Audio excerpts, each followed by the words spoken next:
The fear is that eventually you're going to have to cut the whole top of someone's head off and put a new top with a whole bunch of wires if you want to get, the real turbocharged version, the P100D of brain stimulation. I mean, ultimately, if you want to go with full AI symbiosis, you'll probably want to do something like that. Symbiosis is a scary word when it comes to AI. It's optional. I would hope so. Yeah.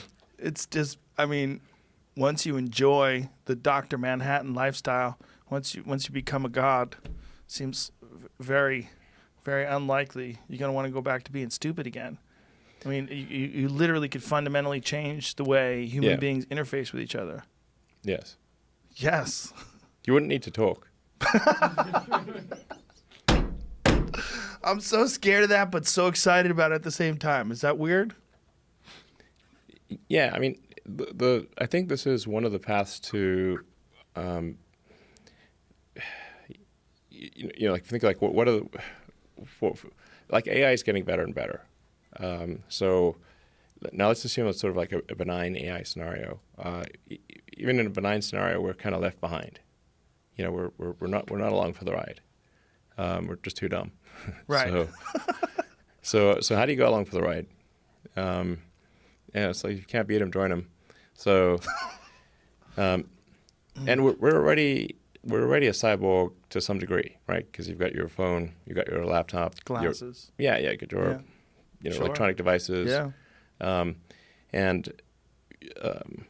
Today, if your phone, if you don't bring your phone along, it's like you have missing limb syndrome. It's like feels like something's really, really missing. So we're already partly partly a cyborg or an AI symbiote, essentially. It's just that the data rate to the electronics is slow. So especially output, like you're just going with your thumbs. Like what's your data rate? Maybe optimistically 100 bits per second. That's being generous.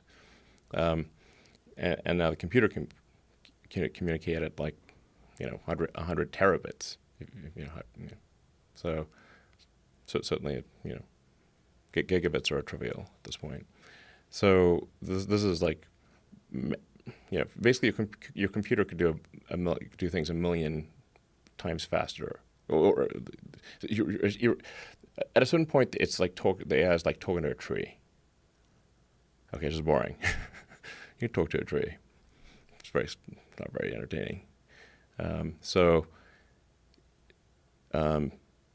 if you can solve the data rate issue and especially output but input too, then you can improve the symbiosis that is already occurring between man and machine. So you can improve it in when you said you won't have to talk to each other anymore. We used to joke around about that. I've joked around about that a million times on this podcast, that one day in the future there's going to come a time where you can read each other's minds. Yeah. And well, you'll be able to interface with each other in some sort of a non-verbal, non-physical way where you will transfer data back and forth to each other without having to actually use your mouth and make noises.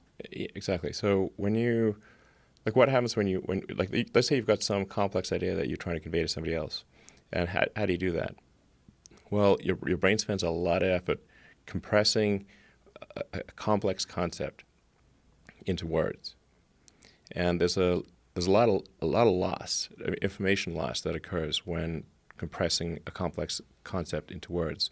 And then you say those words are then interpreted, then they're decompressed by the person who is listening, and they will at best get a very incomplete understanding of what you're trying to convey. It's very difficult to convey a complex concept with precision because you've got compression, decompression.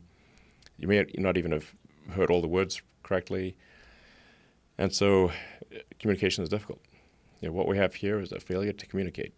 It's Cool Hand Luke. Yes, and there's a great movie. Yeah, great movie. And there's an interpretation factor too. Like you can choose to interpret certain series of words in different ways. and they're dependent upon tone, dependent upon Yes. social cues, even facial expressions, sarcasm. There's a lot of variables. Sarcasm is difficult. Yes. Yeah. And so one of the things that I've said is like that there could be potentially a universal language that's created through computers that particularly young kids would pick up very quickly. Like my kids do TikTok and all this jazz, and I don't know what they're doing. They just know how to do it, and they know how to do it really quickly. Like they learn really quickly, and they show me how to edit things. And it's if you taught a child from first grade on how to use some new universal language, I mean, essentially like a Rosetta Stone, and something that's done that interprets your thoughts, and you can convey your thoughts with no room for interpretation, with clear. Very clear, where you know what a person's saying, and you can tell them what you're saying, and there's no need for noises, no need for mouth noises, no need for these sort of accepted ways that we've sort of evolved to make sounds that we all agree. We through our cultural dictionary, and we agree, or certain we could bypass all that. Yeah, I mean, you can still do it for fun, sentimental reasons, right? Like campfires. Yeah, exactly. You don't need campfires. You don't need to roast marshmallows, but it's kind of fun. Right. I think you would, in principle, you would be able to communicate very quickly and with far more precision ideas. And language would, I'm not sure what would happen to language. But you could probably, in a situation like this, that you would be able to just, it would be kind of like the Matrix. You want to speak a different language, no problem. Right. Just wire it, or just download the program. Whew. Right. So at least for the first few iterations, we'll just be able to use, like, I know that Google has their, some of their Pixel buds have the ability to interpret languages in real time. Like, sure. Yeah, you can hear it, and it'll play things back to you in whatever language you choose. So to be something along those lines. Yeah. For the first few iterations.